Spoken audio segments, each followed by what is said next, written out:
Good evening guys. Hinabi na tayo. Nag-start po ako kanina around 4:45 in the afternoon.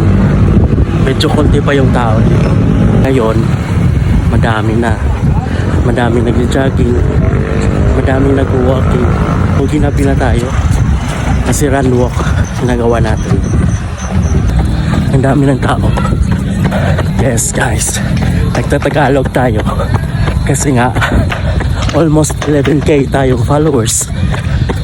So, to be fair enough, dapat maintindihan nila yung mga sinasabi ko kasi almost half of them are Tagalog sa mga followers ko. So, para fair, magtatagalog ako ngayon. First time ko magtagalog sa vlog. So, alam nyo ba kung bakit nagkaroon ako ng mga Tagalog na followers? Kasi nga dati, isa akong OFW sa Taiwan.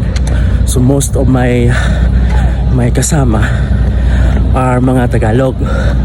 So hindi pa naman siguro ako nila nakalimutan. At kung mapanood nila to, shout out sa inyo. Kumusta na kayo? Almost done ako sa 10 kilometers. Last ikot. Go! Kakato na dito yung pag-vlog ko. Malapit na ako mag 10 kilometers. Jog more or less.